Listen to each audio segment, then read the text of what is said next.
Hey, Mike here. I just wanted to let you know that you can listen to Dark Poutine early and ad-free on Amazon Music, included with Prime.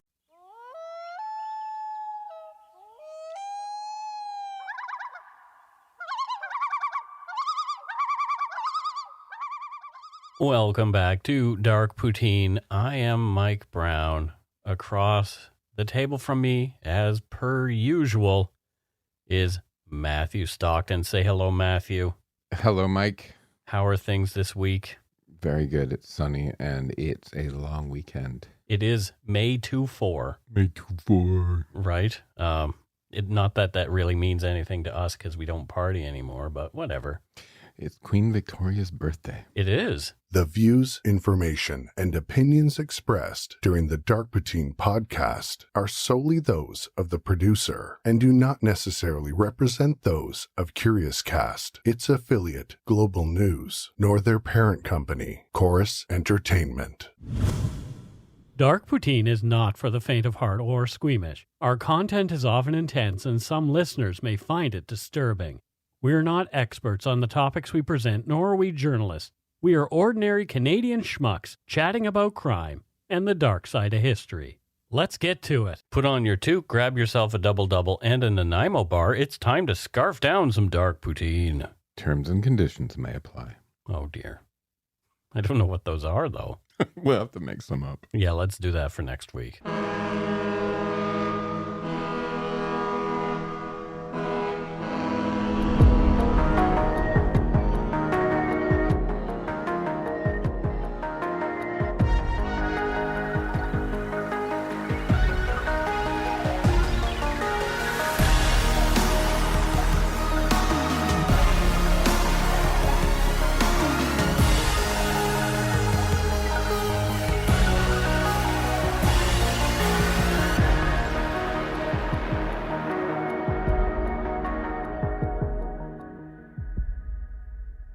The attention-grabbing headline of the article in the Province newspaper on the morning of July 3rd, 2013 screamed, RCMP foil Canada Day bomb plot. A subheading read, Victoria, 2 British Columbians allegedly hatch scheme to blow up legislature. Since March of that year, RCMP had been engaged in what they called Project Souvenir, a complex and expensive sting operation to gather evidence against 2 Surrey residents, John Stuart Nuttall, 38, and his common-law wife, Amanda Marie Korody, 29, whom they suspected of terrorism. The RCMP alleged that the pair were Islamist extremists bent on blowing up BC's legislature buildings in Victoria and killing as many innocent Canadians as possible on Canada Day that year.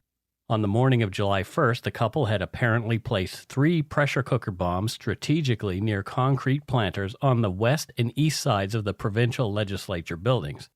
The grounds would later play host to thousands of Canadians celebrating Canada Day. The pair were then taken into custody in the hallway of a hotel in Delta, BC, where they had used a room wired by cops for video and sound, while they built their bombs and spoke openly about their plot to kill Canadians as the RCMP watched every move and recorded every word.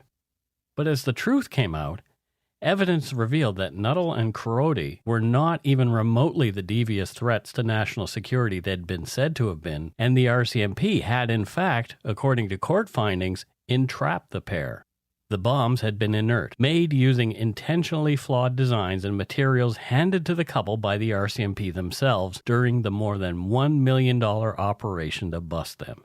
You are listening to Dark Poutine episode 220, Setup, The Bombing That Never Was.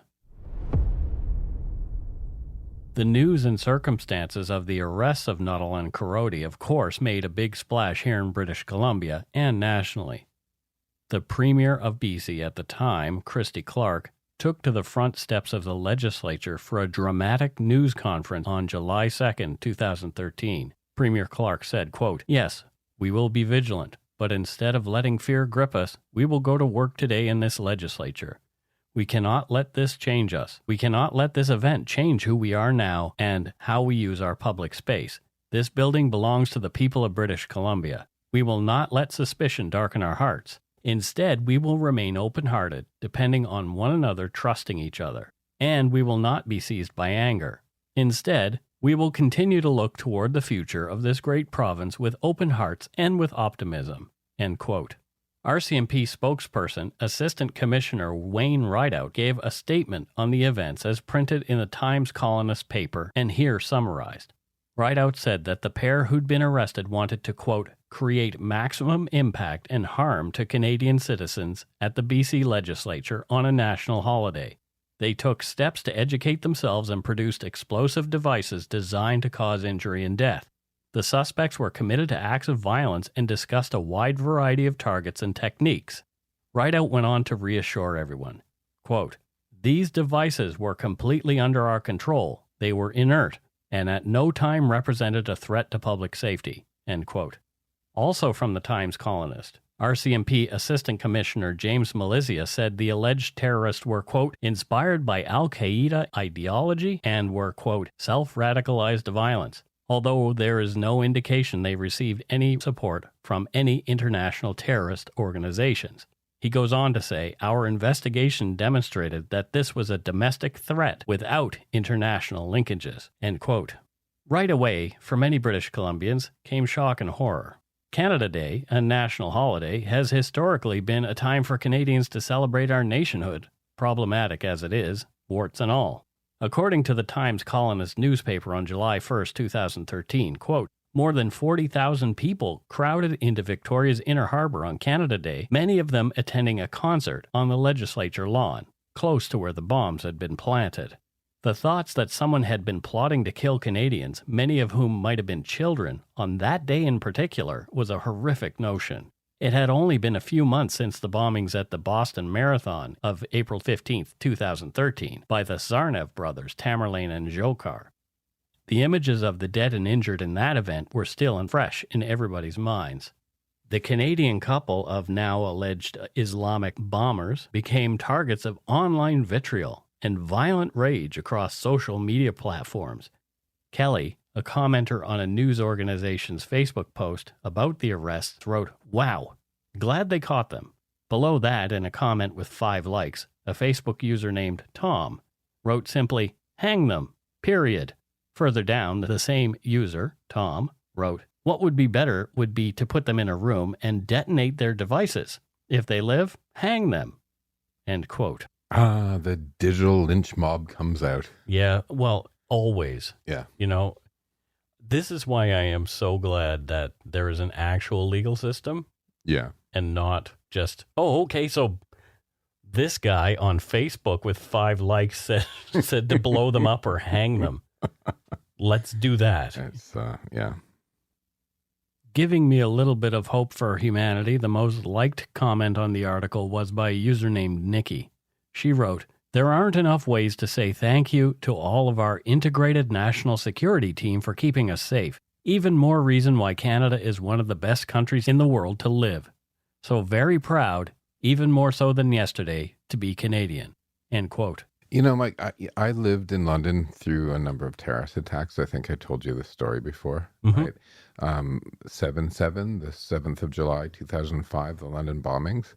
I just left the Edgware Road station, and about 15 minutes later, a suicide bomber detonated. Yeah. I was there just a couple weeks later. Another 3 bombs were found and failed to go off in 3 other stations.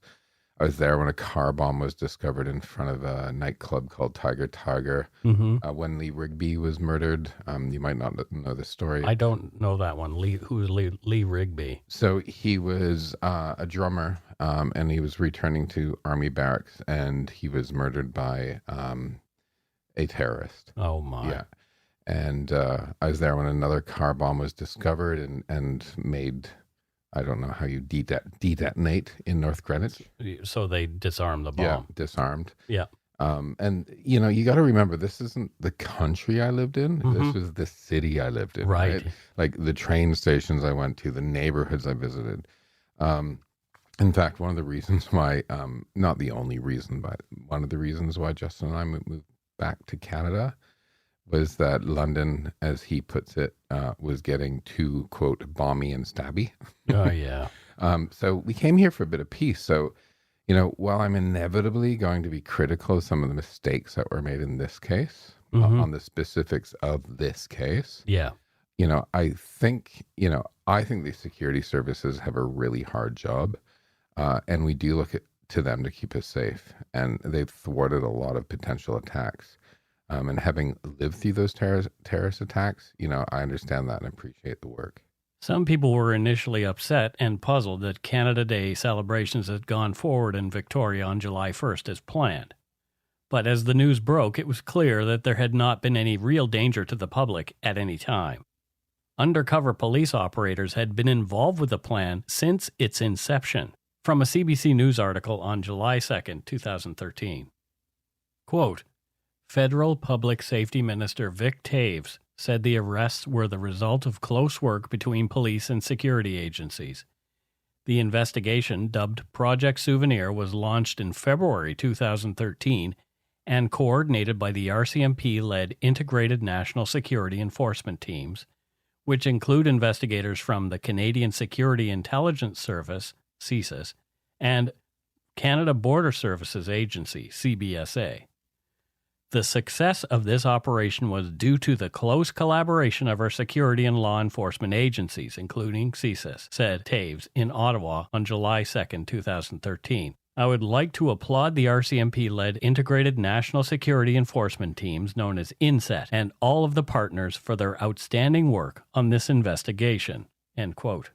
Nuttall and Korody quickly appeared in a Surrey courtroom to be charged with conspiring together or with others to place an explosive in a government facility with intent to cause death or serious bodily injury for the benefit of a terrorist group, and facilitating a terrorist group with possessing an explosive substance with the intent to endanger life or cause serious damage to property for the benefit of a terrorist group.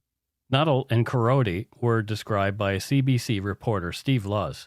Luss said, quote, Nuttall was tall and thin, with unprofessional-looking tattoos and untrimmed goatee and long hair. Nuttall smiled at Korody and spoke briefly to the duty counsel assigned to the case.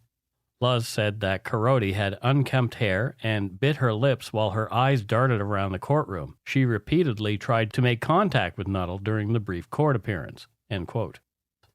What's a professional tattoo? Is that like having customers king tattooed on your forehead or something? No. It's not like I'm a doctor professional. It's a professional tattoo artist as opposed to somebody who doesn't know what they're doing. Oh, okay. I thought you meant I was like sitting here going, what's a professional tattoo? Oh, boy. In a statement after the hearings, their lawyer denied Nuttall's connections to any organized group, nor did Nuttall have any membership or affiliations with a particular Muslim mosque.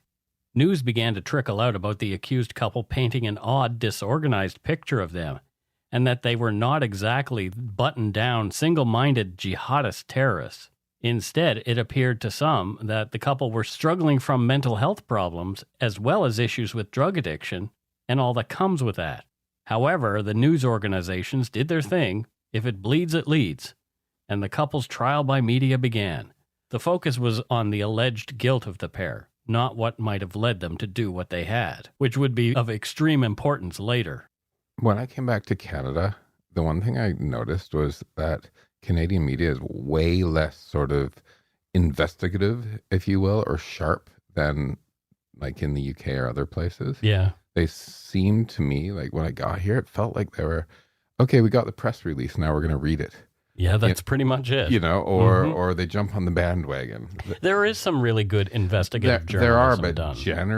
Generally, there's a lot of weak, in my personal opinion, weak media in Canada, right? And this is part of the problem with this whole story, right? Yeah, is that we want the truth, Yeah. Nuttall had played guitar in several independent punk and death metal bands, all of which have distanced themselves from Nuttall's actions, saying they in no way endorse violent ideals. Nuttall's Reverb Nation profile sports a photo of John with a collection of guitars one assumes is his. There are 4 songs to stream: In League with Satan, The End of the World, The News, and The End, in which the singer can be heard gutturally belting out the lyric, "In the end, I will get you." While Amanda Korody's police involvement was limited to her interactions with them during Project Souvenir, she had no criminal record. John Nuttall was another matter. All of his crimes up until the terrorism charges, however, had been related to issues with self-described lifelong drug addiction.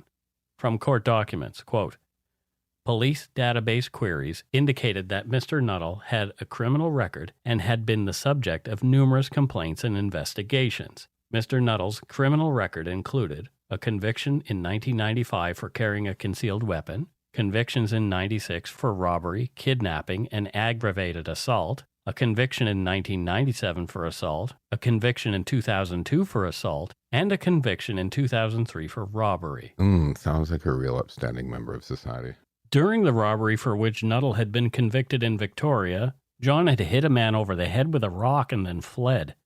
A bystander called 911 and another chased Nuttall and held him until the police arrived to take him into custody. He was given another 18-month sentence in 2003, this time conditional. At that time, Nuttall's lawyer said that John was staying away from cocaine and weaning himself off methadone. The court document mentioned above continues.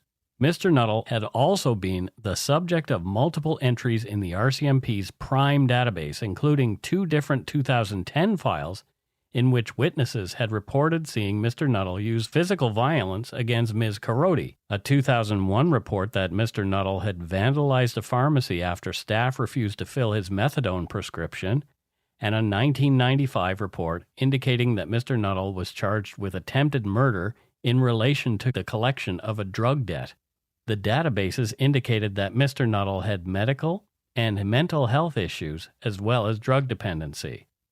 After the RCMP had gone through their 2-bedroom apartment for clues with Nuttall and Korody behind bars, the couple's Surrey landlords opened their basement suite for the media to, quote, document the messy squalor inside the suite, including a shot of a CRT television riddled with BB gun holes and the words MK Ultra scrawled across the plastic beneath the screen. The BC Civil Liberties Association had a lot to say about what they saw. From an article on bccla.org, images from inside the apartment, including posters and books featuring Arabic writing, prescription methadone bottles belonging to Korody, and printed photographs, were soon beamed across the country, offering a glimpse into the lives of 2 suspected terrorists. But a civil liberties organization and a tenants' right group are raising concerns about the fact that journalists were allowed in at all, suggesting the media tours violated tenancy and privacy laws. It's illegal, said Josh Patterson, executive director of the BC Civil Liberties Association. As far as we're concerned, based on the information we know, it was illegal for the landlord to let anyone in or go in themselves. Patterson says provincial tenancy laws only allow landlords to enter suites with the permission of the tenant or in an emergency. Provincial privacy laws also forbid anyone to enter a private dwelling without permission. Just because you're accused of a crime, it doesn't mean that your landlord gets to have an open house, he said. Further on in the same article, Sergeant Peter Thiessen of the RCMP said he couldn't comment on any conversations between the landlord and police officers at the scene. We completed our search and have no further interest in that suite, and what the landlord may be allowing has nothing to do with the RCMP, said Thiessen. There's nothing criminal, and we have received no complaint in regards to unauthorized people being in that suite. Beyond that, it's up to the media to decide whether they have the legal authority to enter that suite. End quote. It's up to the media to decide whether or not they have the legal authority. Well, I mean, here's a hot potato and let's throw the hot potato around. It's illegal. It's his job to enforce it. He's saying it's up to the media? Mm-hmm. That's just bonkers. Well, it might be a civil matter between tenant and landlord, which essentially absolves the RCMP of any involvement. And I think that's what's being said here. But at the same time, nobody wanted to take accountability for what happened. The landlord let the media into their home. And then the landlord has the nerve to say, oh, well, I saw the media doing things that they probably shouldn't have, and they had gone too far with... be in the place in the first place? No, like picking around in possessions and stuff like that. Like, gosh. Why did you let them in there? Wow. Yeah. A Global News article published days after the arrest quoted some of Nuttall's friends, who, although they admitted he was troubled, could not believe he'd ever have been involved in a bombing plot. Quote, known as Johnny to a friend who went to prom with him in 1994, she says, he was troubled. He had a lot of dealings with the law and he spent time in jail. But the woman who prefers to be unnamed also says that when you caught him on a good day, he was kind, sensitive, very caring, very devoted. So it was a bit shocking to find out that he was capable of doing what he has been accused of doing. The last time the woman says she spoke with him was 6 years ago, and at the time he was in a methadone program and on a, quote, good path and seemed to be getting his life together, end quote. But regardless of where he was in his recovery, she says in the 20 years she's known Nuttall, he was into role-playing games and alternate religions, and there was no mention of violence. On Groundhog Day, February 2nd, 2015, the terrorism trial of John Nuttall and Amanda Korody began. Cops claim that the Boston Marathon bombings months before their own failed attempt at bombing the legislature was the couple's inspiration, right down to their use of common pressure cookers as the casing for their bombs. The trial took 4 months, over which the jury was shown hours of dramatic video, some of which showed Nuttall building the bombs and various angles of Nuttall placing the dud devices outside the legislature and audio recorded by police over the course of Project Souvenir. Only days before the attempted bombings, the couple had made a video in front of an Al-Qaeda flag talking about their intentions. Sounds pretty damning, right? Well, maybe not.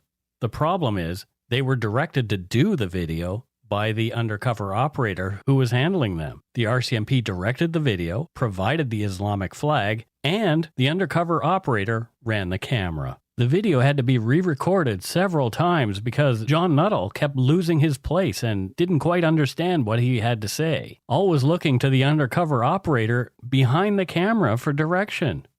On the face of it, it looked as though John and Amanda were going to be convicted of what they'd been charged with and would go away for a very long time, giving the RCMP and their inset initiative a big win. It was complicated, though. There were a lot of difficult issues to navigate. The identities of the RCMP officers and others involved in the undercover operation had to be kept secret.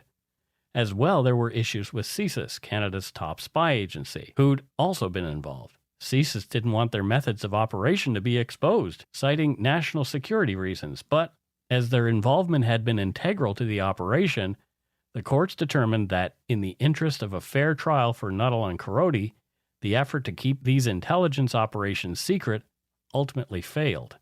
According to the Vancouver Sun on the 8th of January 2016, quote, the case had shone a spotlight on the country's panoply of relatively untested anti-terror laws and the lack of legal experience involving them, end quote.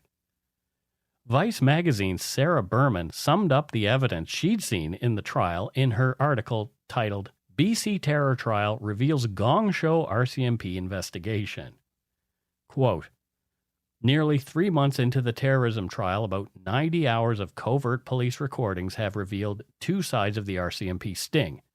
On one hand, you have gotcha footage of a dude assembling what he thinks is a pressure cooker bomb with the intent to die a martyr for jihad. On the other hand, the alleged two-person terrorist cell was exceedingly poor, sick, self-medicating, and irrational during their months-long interaction with law enforcement. The 240-officer investigation contemplated whether Nuttall was, quote, developmentally delayed or not, months before he and his common-law spouse were arrested on 4 terrorism charges.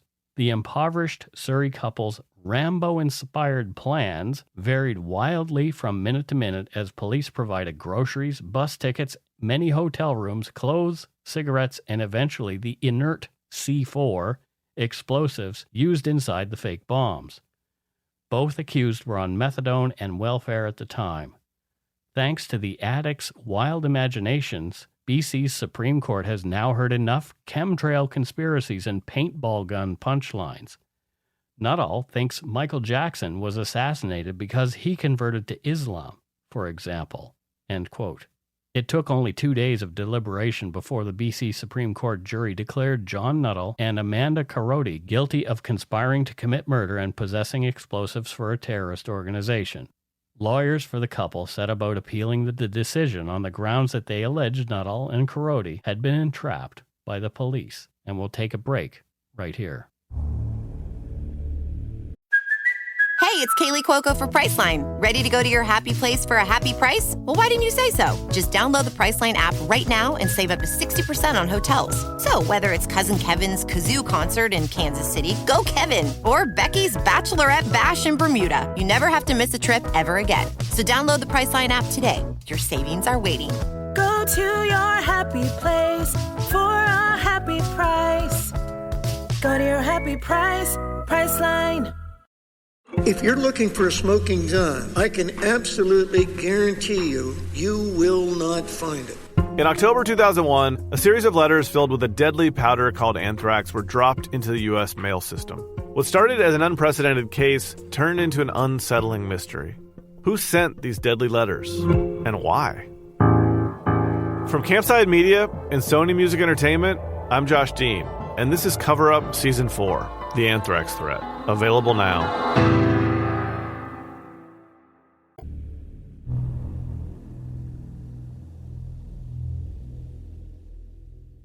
And we are back. Matthew, were you aware of this case before reading what you had so far? Vaguely. Mm-hmm. And I knew that there was a plot, supposedly. And then I maybe saw a headline saying they got off on some sort of technicality. Right. But I wasn't here, so I didn't really dive into it. But some things aren't adding up for me. Right. Right? This couple seemed to, well, frankly, to be incapable of getting their own crap together in their own lives, let alone mastermind a terrorist attack. And I want to know, like, what got them on the how did they end up in this place? How did they get on the radar in the first place? They live in a basement in Surrey doing drugs all day. Yeah. Right? Well, trying to get off drugs as well. Yeah. You know. Yeah. Yeah. But, the reality is this is what they were doing. Mm-hmm. And it's like, how does this suddenly become a mastermind terror plot? Well, you're on the right track. Okay. And we're going to get into that. Before the pair were sentenced, the appeal of their convictions went ahead. Friends and family who really knew John and Amanda claimed that although they both had their struggles, they would have never done what they'd been convicted of had the RCMP not held their hands to get them there. The appeal focused on just that, John Nuttall's ability, or rather his inability, to have planned and undertaken a bombing of the BC legislature without the assistance of the RCMP and the undercover operators involved in Project Souvenir. Much of what follows comes directly from subsequent appeal documents. In regard to terrorism, John Nuttall first came to the attention of Surrey RCMP in a report dated July 5, 2012. From court documents, quote, "The report described an incident in which a woman, who was intoxicated when she spoke with the police, overheard Mr. Nuttall on the street speaking on a cellular phone in a loud voice about the afterlife and blowing up Islamic countries," end quote. But it was later that year that he hit the RCMP radar in a big way. On October 17, 2012, a man known only by the initials MC filed a complaint with the RCMP that alleged John Nuttall was espousing violent Islamic beliefs. MC's immediate concern was that John claimed to have killed a Jewish woman. MC also reported that he believed Nuttall had mental health issues. MC advised the police that John Nuttall had converted to Islam in 2011 and had been telling people he wanted to fight a holy war in Afghanistan. MC learned from other people that John frequented a mosque in Vancouver and had espoused radical extremist views. When the police attended Nuttall's residence to discuss MC's complaint, he told the police he was joking with MC. At the time of the police visit, John was intoxicated. The police found no evidence of any murder. They noted no signs of a struggle inside Nuttall's residence, and there had been no reports of shots fired in the neighborhood.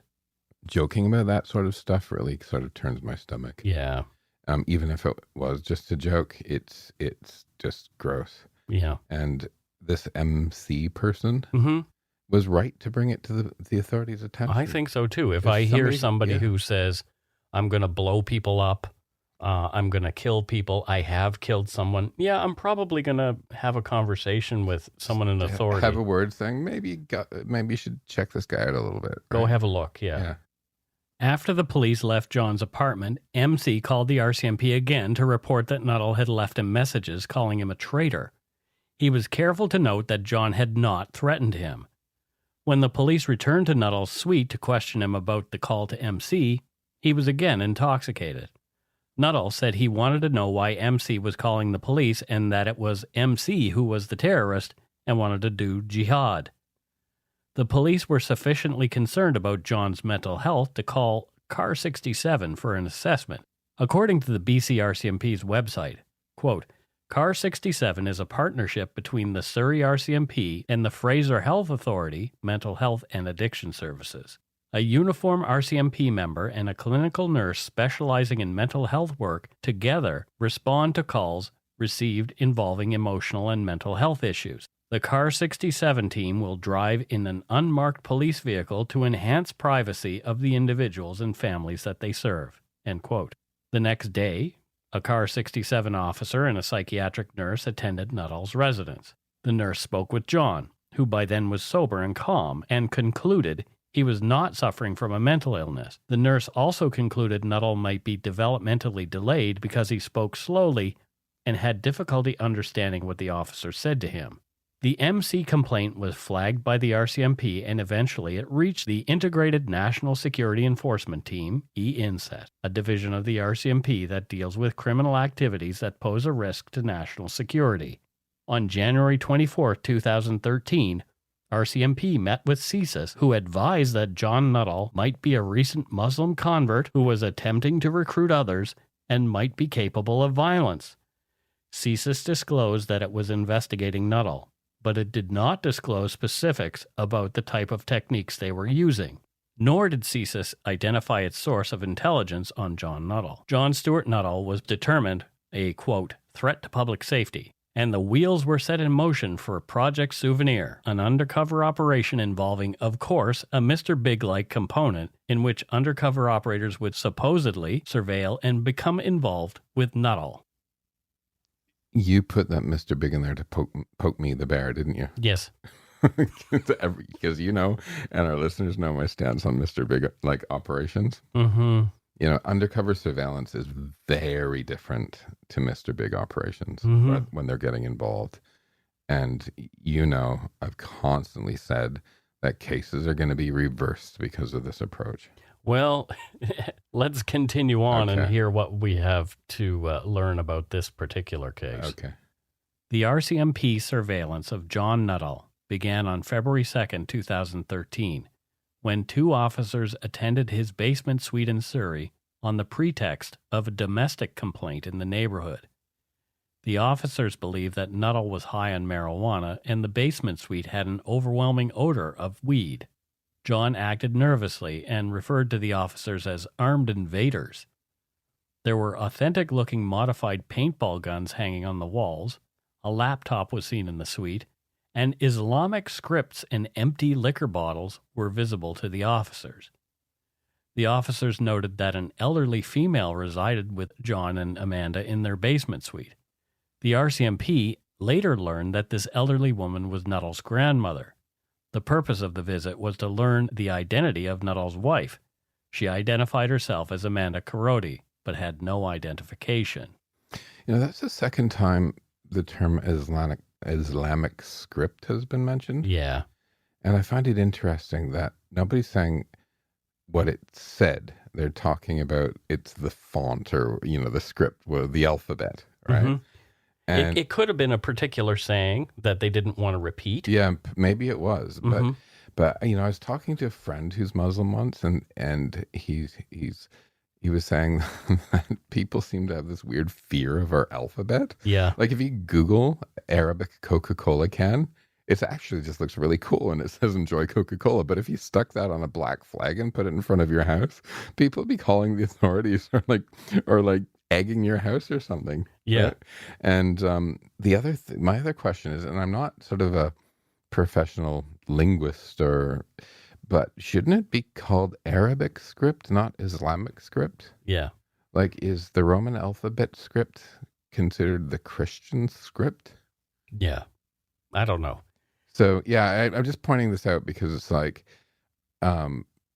just having spoken to a friend, right, is that there is this weird thing. As soon as you see something, even if it says love thy brother in Arabic, right, people freak out because they don't know what it says. And you can understand why, so many media, newscasts showing, jihadists with the flags, with very specific things, and that's all people saw. But yeah, you and I talked about this a little bit before we started, but I had an experience where I saw someone asking a question of some very conservative folks: should we be using Arabic numerals in the United States? And I'm not putting Americans down.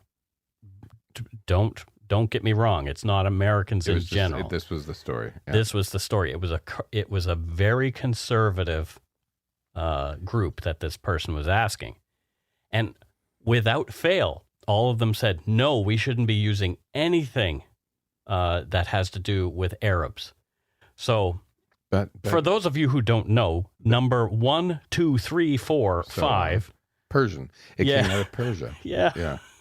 It's ridiculous. Starting on the 23rd of February 2013 was the first of the numerous scenarios that would make up Project Souvenir's undercover operation. From court documents, Corporal A, Nuttall's main contact in the operation, went to the gas station store where John Nuttall was seen to buy groceries and snacks, and he exchanged glances with Nuttall. Over the next few meetings, Corporal A pretended he was an Arab businessman who was looking for his niece, who had left home because she disagreed with her household's strict Islamic rules. Over time, his role changed to a wealthy benefactor-like businessman who had contacts with those interested in extremist jihad. This new role came into being after John Nuttall first mentioned violent jihad. Eventually, Corporal A was seen as a trusted friend and brother, as well as a spiritual advisor to Nuttall.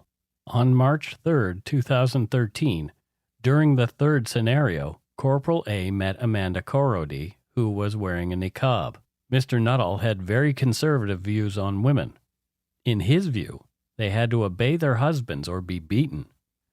Mr. Nuttall had told Corporal A that he wanted to build rockets and fire them at the Parliament buildings. He said he had his plan on his laptop, although no plan was ever found on that computer. Corporal A gave Mr. Nuttall $100 during that meeting. Over the next number of scenarios, the undercover operators did their thing, ramping up Nuttall's involvement with a shadowy organization with access to cash, a desire for jihad, and the want for John Nuttall to be involved with them.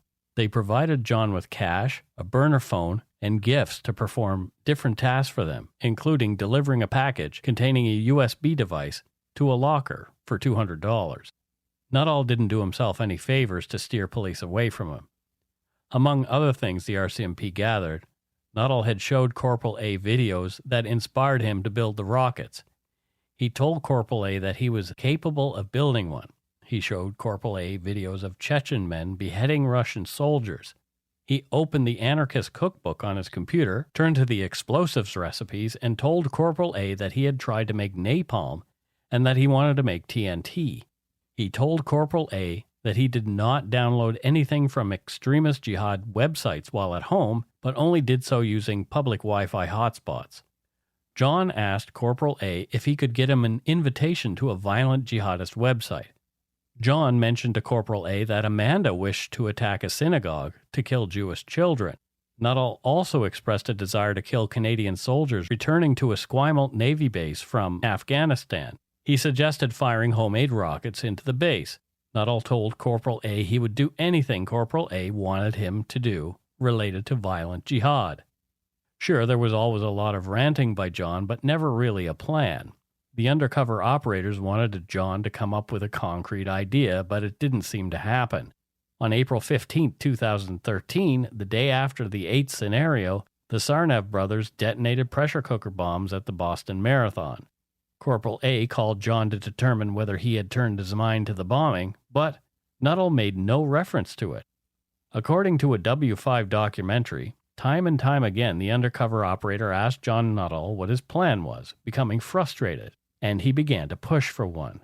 John did come up with one idea, but the undercover operator seemed to have a hard time keeping John on task. John said that he wanted to hijack a particular Via Rail passenger train inspired by another real Via Rail terrorist plan. John was shocked to find out that the train hadn't had passengers for years, so another disjointed plan went into the bin. John then said he was afraid that he'd be killed by the organization for not coming up with a more feasible plan. Corporal A reassured John, telling him not to worry, that he was with him every step of the way. In May and early June, once it was clear that the train plot was nonsensical due to the lack of a passenger train in Victoria, the investigative team struggled with whether to end the operation. Some officers articulated a concern that the operation was overly influential and that the police might turn John Nuttall into a terrorist when he lacked the capacity to be one on his own. Corporal A had become Nuttall's prime source for things Islamic. John, at times, expressed doubts and having had a conscience about performing violent jihadist acts. Nuttall asked Corporal A whether he should go to an imam at a mosque for guidance, and Corporal A counseled Nuttall away from the idea. John came back to his idea of building rockets and firing them at the legislature buildings and the Esquimalt military base, but was having a lot of trouble putting together the materials required. John suggested that the rockets be symbolic, without warheads. So all of this, I've just been sitting here listening. Yeah. Would be like laughable if it wasn't so serious. Mm-hmm. Like I could literally, like I'm writing a comedy film script in my head. Yeah. With these scenarios, with lots of slapstick and one-liners. Yeah. And honestly, a lot of journalists who really dug into this really did point out the ridiculousness of what was going on. On June 6, 2013, John Nuttall finally hit on the idea of building a pressure cooker bomb. According to court documents, John had downloaded instructions onto his computer on how to build a homemade explosive device. John had also found information on how to build a pressure cooker bomb, which were found in an issue of Al-Qaeda's online magazine. Nuttall refused to do such research at his home because he feared detection, so Corporal A gave him instructions on the use of the anonymous Tor browser that allowed John to download these instructions at home. John talked about a big plan that would produce a body count as high as 9/11 to make people rethink sending troops overseas to kill Muslims. He said that the pressure cooker bomb idea would have the same body count as his rocket idea and could be carried out more quickly. The police loved the pressure cooker bomb idea, and it became their plan. And the BC legislature was the target, and July 1st, Canada Day, would be the day. It was the undercover operators who made the decision about where and when the attacks should happen. John wanted to build a test pressure cooker bomb before he went to the trouble of making the real thing. When it came to what he would use as an explosive, Nuttall told Corporal A his idea to use cow manure. It wasn't clear how he came up with that idea, but it clearly wouldn't have worked. John asked Corporal A about gunpowder and C4. Corporal A arranged to have a meeting with another undercover operator in which they would talk about getting C4 for pressure bombs, to which the other operator, of course, agreed.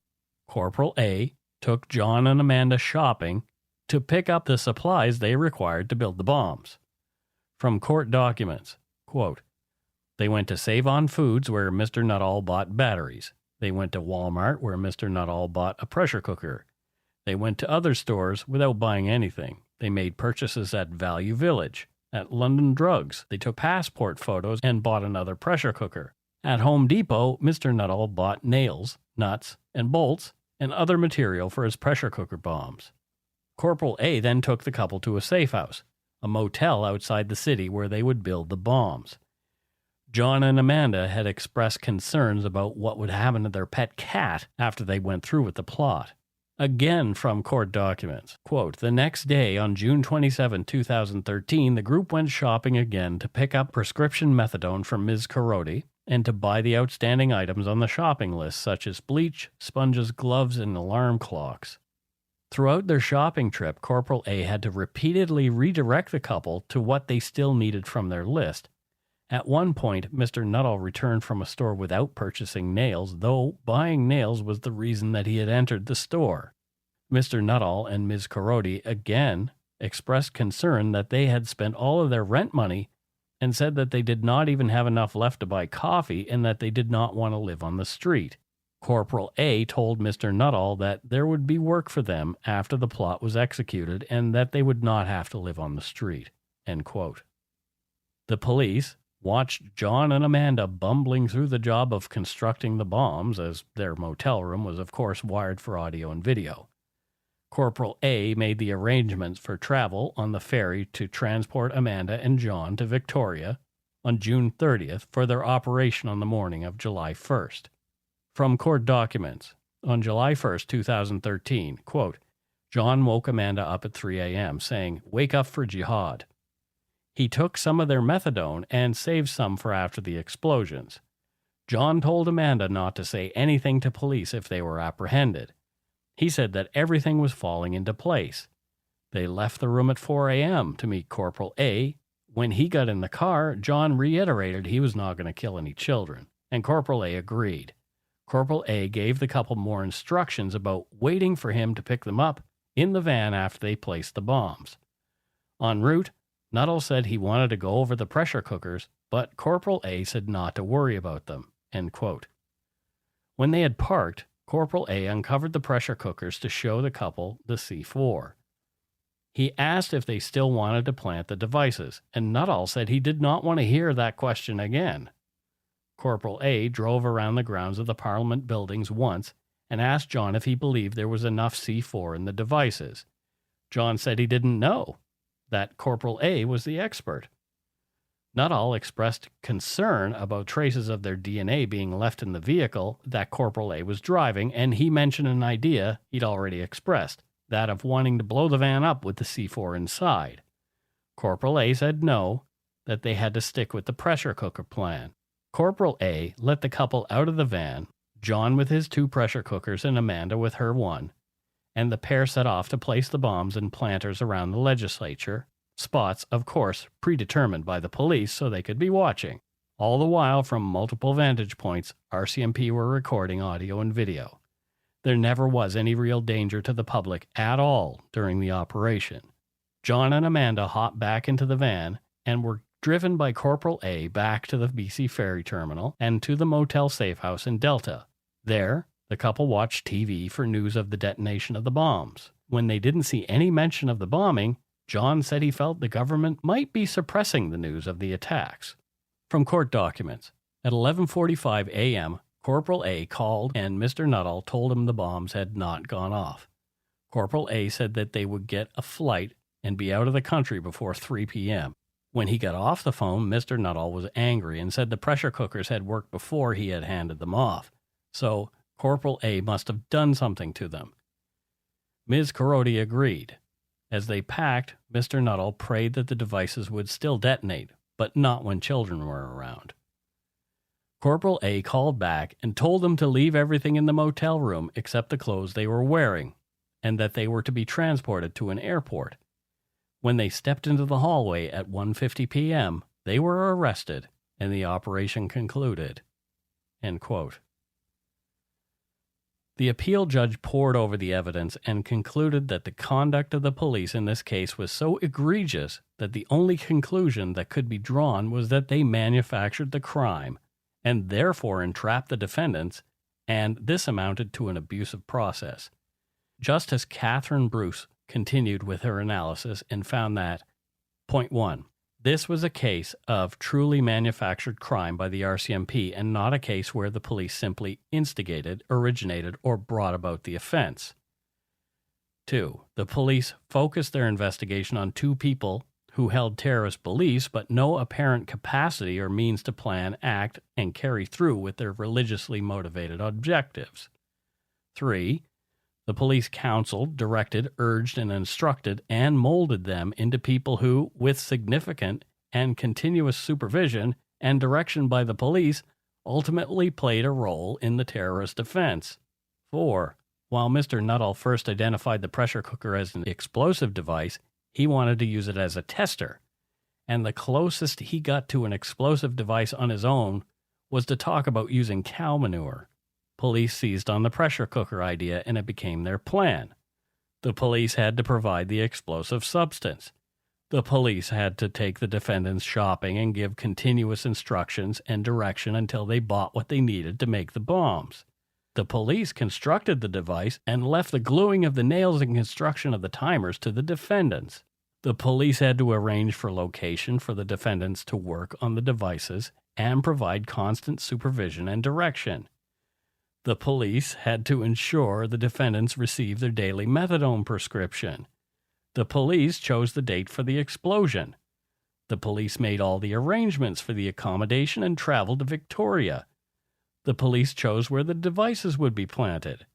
The day-to-day dealings with the defendants demonstrated absurd character of the undercover operation. Mr. Nuttall broke down after the failed train plan and said that he was not a general and could not be expected to create a workable plan. Corporal A responded by assuring them that he would be taken through to the end one baby step at a time. The police, in fact, had to take the defendants one baby step at a time to bring the undercover operation to an end with an arrest. The police led the defendants to the end through manipulation, cajoling, instructing, installation of fear, offers of friendship, offers of reward, and offers of religious guidance throughout the operation, and the police could not continue with an indefinite undercover operation, but rather than turn the operation back to CSIS, given there was no imminent risk of criminal activity, they manufactured a crime that amounted to entrapment. That's a rightfully pretty damning list from the judge, isn't it? Mm-hmm. The whole thing was a total farce. And She actually used the word farce. did she? Yes. Okay. Yeah. And I don't, honestly, I don't think the people involved were like total morons or anything like that. I think somehow this train got started. Mm-hmm. And once you start investing the time and it becomes this massive thing, Yeah. it's hard for any individual to get it off the track. Right. I think it was a policy and process issue more than anything else here. Yeah, for sure. Yeah. The judge determined that police were, quote, clearly overzealous and acted on the assumption that there were no limits to what was acceptable when investigating terrorism, end quote. She also wrote, quote, moreover, to permit the defendant's conviction to stand in the face of this kind of police misconduct would be offensive and would cause irreparable damage to the integrity of the justice system, end quote, and that there should be a stay of proceedings in the case. The judge continued, quote, the specter of the defendant serving a life sentence for a crime that police manufactured by exploiting their vulnerabilities, by instilling fear that they would be killed if they backed out, and by quashing all doubts they had in the religious justifications for the crime, is offensive to our concept of fundamental justice. Simply put, the world has enough terrorists. We do not need the police to create more out of marginalized people who have neither the capacity nor sufficient motivation to do it themselves, end quote. In a CBC article, Crown Attorney Peter Eccles expressed disappointment outside the courthouse. Quote, these are two individuals who have the ideology, who have the motivation, because let's face it, they did do it, he said. They are quite capable of committing murder for an ideological purpose, which they were very keen to do. As we've seen in the last 6 weeks, lone participants are undeniably the greatest challenge for law enforcement to face. Okay, so I have something to say to Peter. Okay. Stop covering up the massive faults that are obvious to us all in this investigation. Yeah. Right? As a public, we want the truth, not face saving, especially when it comes to something like domestic terrorism. Mm-hmm. Right? I think all of us, Mike, just want to feel safe and be safe. Right, yeah. And at the same time, we don't, as a society, we live in a society where we do not want our rights trampled or anyone else's, Mm-hmm. and that and we don't want our processes to include entrapment. Right, you know? for sure. So I get it, right? I get that this is hard work. And I wouldn't be able to do it, but there's a balance between being vigilant and being a free and just society. Yeah. But that's what he's not understanding. That is the job. It's not an either or. The job is both. Right? Yeah. And, stuff like this, I think, probably just makes the hard-working folks in security job harder, because what this has created is a massive blow to public trust. And you need that trust to be effective in doing this sort of stuff. Yeah. Right? The BC Civil Liberties Association cheered the result. Grace Pastine, litigation director for the BCCLA, stated, quote, "The decision is a resounding rebuke of the RCMP's illegal activities and improper tactics in this investigation. Manipulating and exploiting marginalized people in order to push them to do criminal acts as they would be incapable of doing on their own is an affront to democratic freedoms. What is especially troubling is that this costly, cockamamie investigation was seen as a national priority for RCMP headquarters and was watched carefully by very senior officials. There should be no clearer signal that there is an urgent need for enhanced accountability for the RCMP's national security activities. We are also deeply concerned that the couple appear to have been improperly targeted based on their religious beliefs. There is an unquestionable need to prevent criminal acts of violence, but the RCMP's investigation did nothing to make Canada safer, and their tactics ran counter to our deeply held Canadian values." End quote. According to a CTV news article, Phil Gursky, who was an analyst from CSIS at the time of the undercover operation and who testified for the Crown, believes that the RCMP operation was professional and the couple were capable of committing terrorist activities. "I think that they were in fact capable," Gursky told W5. "They certainly had the intent." End quote. John and Amanda were released. Their appeal was upheld in 2018. Outside the courtroom in 2018, John Nuttall's lawyer, Marilyn Sanford, said that the ruling was a victory against police entrapment. Here's some audio as obtained by Global News. I think it means a lot. I think that the court has drawn a line and underscored that these type of American-style sting operations, very common south of the border, are not going to be tolerated here, and that we have a strong and robust principle of entrapment that the courts are going to uphold. And this case went far over that line, and the police, in manufacturing this crime, crossed a line that the courts aren't going to allow in future. So yes, I think that this experiment has led to this decision and the reinforcement of our laws. John Nuttall's mom, Maureen Smith, said she cheered when she heard the news that John would be released. Here's some more audio from a Global News item. I went, woohoo! I was so excited. I sent, woohoo! I typed that out and put it on Facebook and texted everybody I knew. And I was like so excited. And, it was such a relief. And I just thought, actually just before I found out, I kept trying to calm myself down and say, have faith, and lots of people have been praying and stuff for them, and including me. And so it was pretty exciting, just like awesome. I even called the Surrey RCMP, talked to the head guy on July 1st or 2nd, I guess it was, 2013. And I said, I'm the mother of John. And I said, you've got the wrong person. Like, my son would never do that. And I know that to this day. I've even heard him say that to the undercover police on the videos, that he could never kill anyone, and killing one person would be like killing all of humanity. And that's John. He was like, he would never be able to do something like that. And he never did. Documents obtained by the Canadian press through a Freedom of Information request show the Mounties paid at least 200 people, mostly police officers, $911,090.54 for overtime during Project Souvenir. That's overtime only.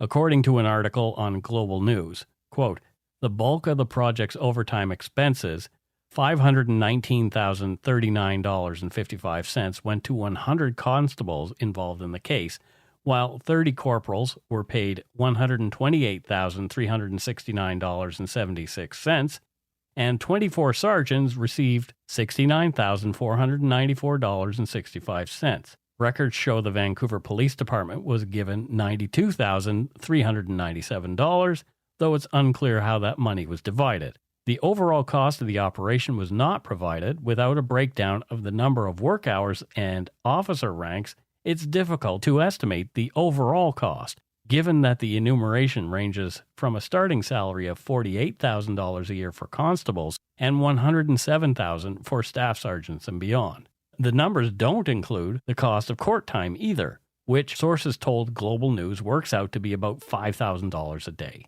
End quote. In a 2017 episode of CTV's W5, in an exclusive interview, you can see it on YouTube, John Nuttall and Marie Korody spoke out. The whole thing was just so conniving from the very beginning, said Korody. You just don't wake up one morning and decide to be a bomber, added Nuttall. These guys groomed us for 6 months to do this. We certainly didn't want to hurt a bunch of random Canadians on Canada Day, said Korody. They're just innocent people going through their daily lives. Nuttall said, it's akin to the fire department going around setting blazes, lighting houses on fire, and then they'll show up in the nick of time and put the fires out, just so they can pat themselves on the back. End quote.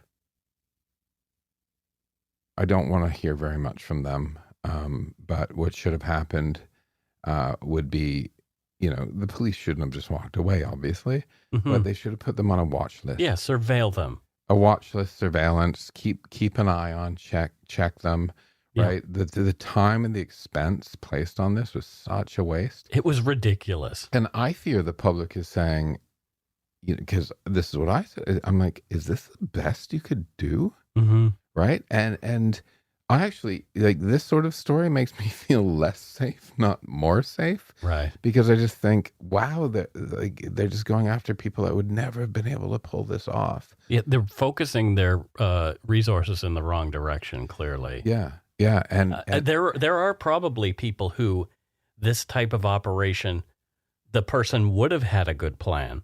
The person would have walked themselves through the whole thing, and they could have just been surveilled at the time. And Mike, when I was living in London, the hardest thing for the public to deal with is when we find out that somebody did get away with it was just put on surveillance. So it's a tough job. Right. Right. And so all of that being said, at the same time, we need to be thankful and celebrate the professionals out there who are protecting us. Mm-hmm.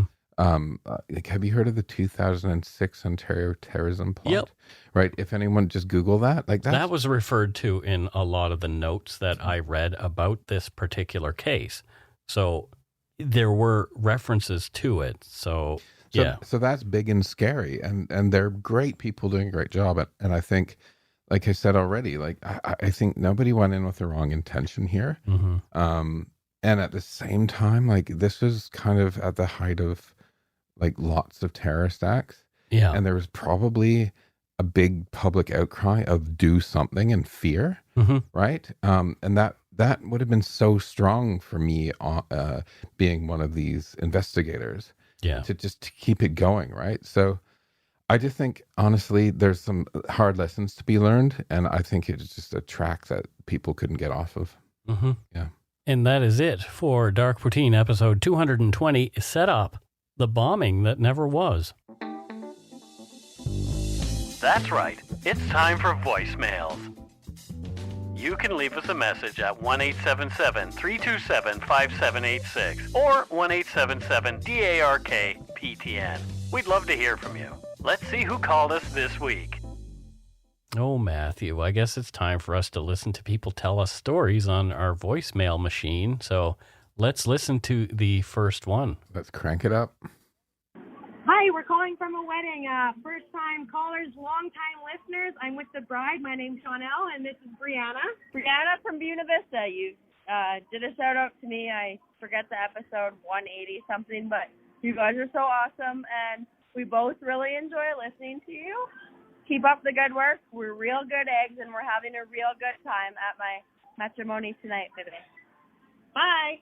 What? I love that a bride and friend, maybe bridesmaid, called on their wedding day. Isn't that weird? Like, that's so cool. You were thinking of us on your wedding day.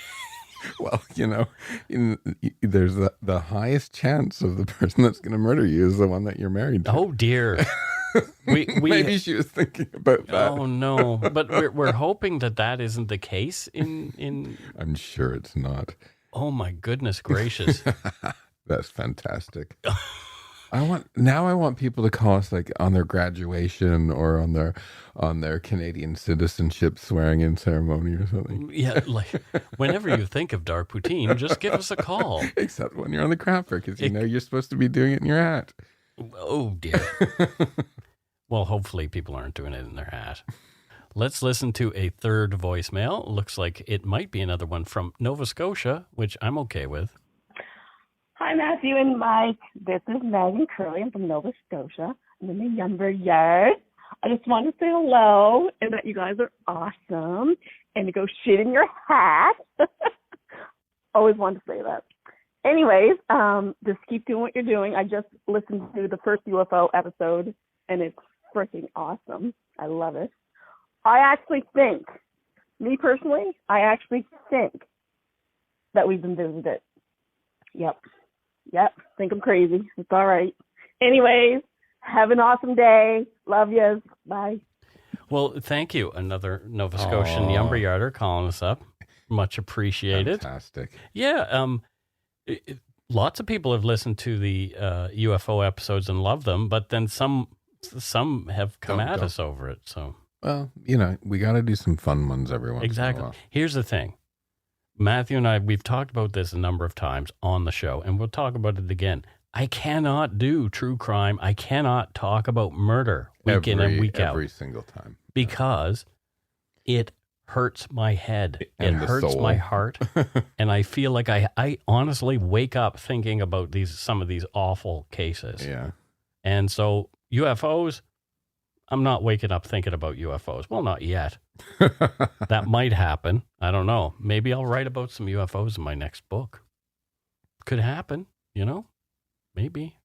Anyway, here is another voicemail. Wow, we've had a few this week.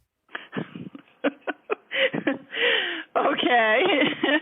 I don't know whether it's nasty, but I just thought it was interesting.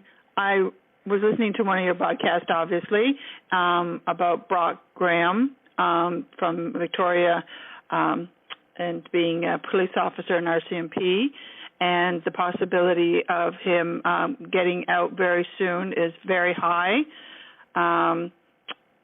And I understand he's going for UTAs within the next couple of weeks, not months.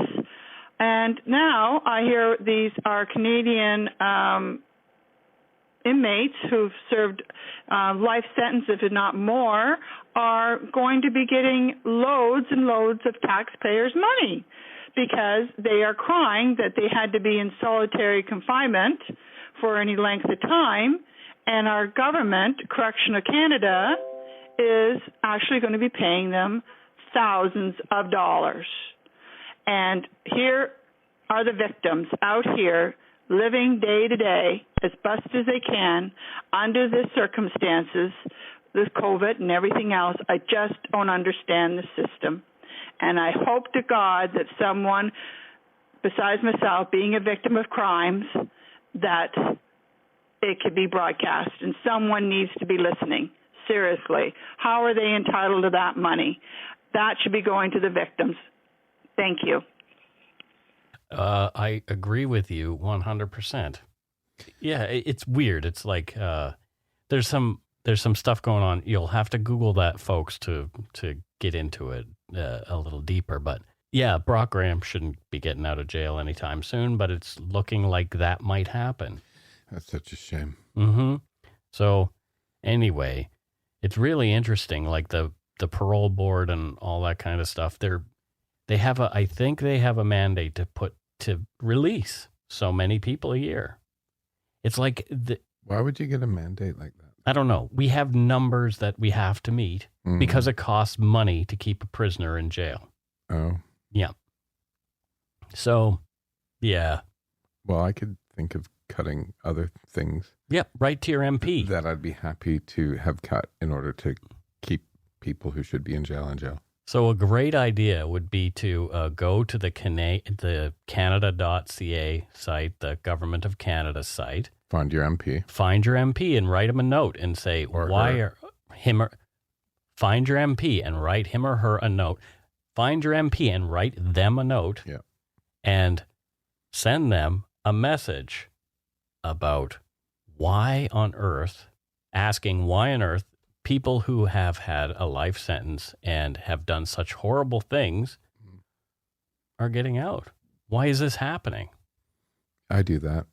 Not on this specific, but yeah, I can yell and scream on Facebook, or I've reached out to my MP probably about 4 times since I moved to Canada. Oh wow! Just thinking, this is my representative. Yep. And this is the action I can take. Yeah. Right. All right. Let's move on. That's it for this week's voicemails. Again, you can leave us one at 1-877-327-5786 or 1-877-DARK-PTN. We'd love to hear from you, even if it is just to say hi and to tell us to go shit in our hats. If you're stumped for what to chat with us about, a quick story is welcome. Next up, we have Patreon. I'm looking forward to Patreon this week. First up, our first... What was that? I'm going to edit it out. That sounded really funny. Our first patron this week is Chantal Fournier. And Chantal is from Sudbury, Ontario, Canada. Sudbury, Ontario. What on earth does Chantal do there in Sudbury, Ontario, Matthew? With a name like that, I think she's a pastry chef. That is actually a nice thing. Fournier's Pastries. Ah, yes. Yeah? Yeah. It works, doesn't it? It does. Chantal Fournier. Yes. Oh, yes. Because it's kind of like Chantilly, that one. Yeah. Yes. I'm a baker, Chantal Fournier. Yes, I'm here for your... bakery needs. For your croissants.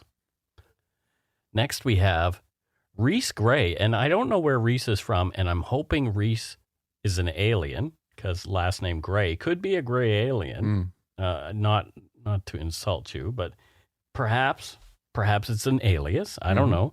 But where is Reese from? Why? Yeah, she's from Y, Arizona. Oh, I thought you were asking me a question. No, there's a place called Y. It's like who's on first? No, WHY, Arizona. Okay. Why? Yeah. Why? Why is she there? Yeah. She moved there specifically to figure out why. Oh, well, there you go. She's trying to figure out why the town is there.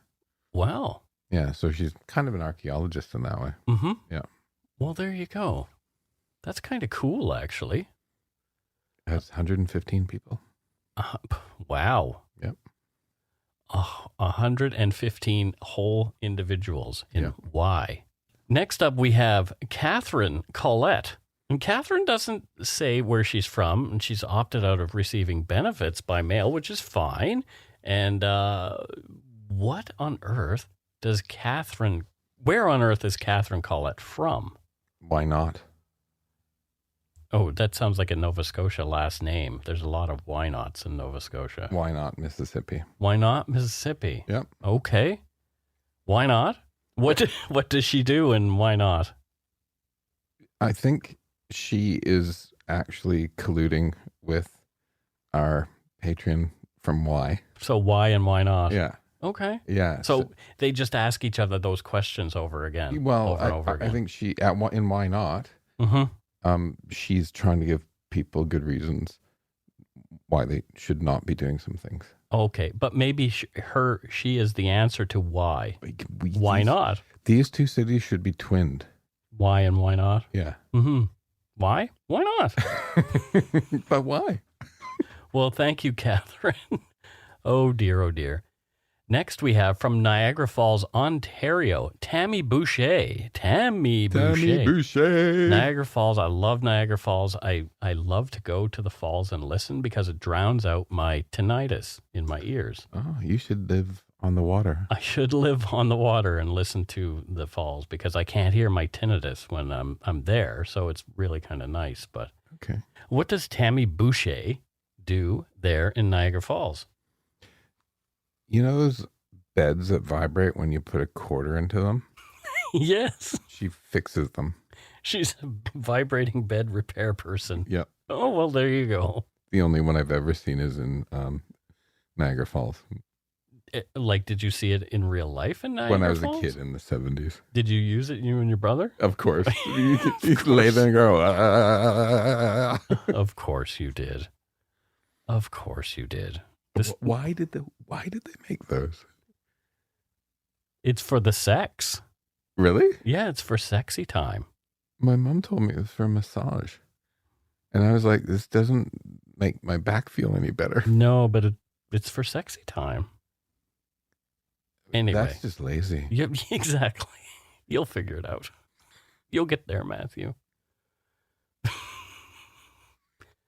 Boy. That's what she said. Yeah, probably. Well, that's it for patrons. Let's move on to Donut Money donors. We did have somebody e-transfer us some money, and it's our friend from the Yumber Yard, Lori St. Germain. Lori. And Lori says, hi, Mike, Matthew, and Steve. Treats for all from Lori. Yay, thank you, Lori. Thank you so much. Much appreciated. And where is Lori from? Hot Coffee, Mississippi. Hot Coffee, Mississippi. Yeah. Where are you from? I'm from Hot Coffee, Mississippi. I love it down there. The southern. Hey, we love Southern hospitality so much. We've got hot coffee in our name. You tried hard not to go into what's his name's voice there, didn't you? Leslie Jordan? Yeah. Yes. Because I can do a very good Leslie Jordan impression, but you can anyway, because I've met him. But so she's from Hot Coffee. Mm-hmm. I'm going to take a wild guess about where we're going with this. She works in a cafe? No, a tea house. Oh. It's called the Tea House of the August Moon. That is a play that I was in high school. Really? And played the role, I'm cringing, that Marlon Brando played in the movie. Okay. Which was an Asian man. Oh, no. With an Asian accent. Oh, no. Yeah, it was terrible. It's so racist and not woke. It is terrible. Well, this is the 70s before anyone understood woke, I guess. Well, yeah, and before, but it was just like, yep. Yeah, so I know exactly the Tea House of the August Moon. I have been in the play. So okay. Anyway. I think I've seen the play. Yeah, so she owns a cafe called, a tea house called the Tea House of the August Moon in Hot Coffee, Mississippi. Well, there you go. That's great. That's really great, actually. I need a cup of coffee and maybe, I love going for tea. We should go for high tea with a bunch of listeners in Vancouver. Oh, at the hotel, afternoon at the tea. hotel downtown. Well, that one's expensive, but there are less expensive places that we could go that are like afternoon tea and not high tea. But well, if you want to act posh, you gotta. Matthew, do I look in any way posh? No, but if you're going for high tea, I like how you said no really quick. Well, yeah, I know. I asked you, and you honestly told me. But yeah, I would like to go for tea. That would be very nice. Let's do that at some point. Yep.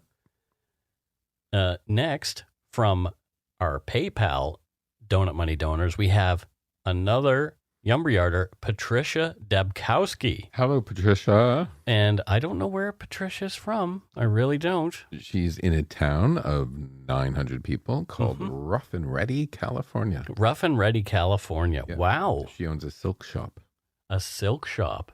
Yeah. And does she actually have the silk made there? Are the little silkworms doing their thing in the back? Or no, she imports them. Oh, that's boring. I just kind of would like to see the little worms doing their thing. That would be more fun.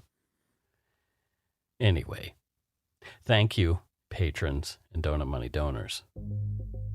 Thanks to all our patrons and Donut Money donors, past and present, for your generosity. It helps to keep the show going. You can become a patron of Dark Poutine at patreon.com/darkpoutine. For a one-time donation, you can send us donut money via PayPal using our email address, darkpoutinepodcast@gmail.com. If you don't already subscribe to the show, it would mean a lot if you did. You can easily find Dark Poutine on Apple Podcasts, Spotify, or wherever you listen to your favorite shows. If you haven't gotten yours yet, my book, Murder, Madness, and Mayhem, is available to order via a link on the Dark Poutine website. And speaking of darkpoutine.com, please check it out for show notes and other cool stuff. We'd appreciate it if you took the time to give Dark Poutine a like or a follow on Facebook and Instagram. Most importantly, thank you for listening, and tell your friends about us. Word of mouth is a powerful thing. Until we return, don't forget to be a good egg and not a bad apple. Not a bad apple. Don't be a bad apple. Be a good egg. Be a good egg. Goodbye, good eggs. Okay, bye.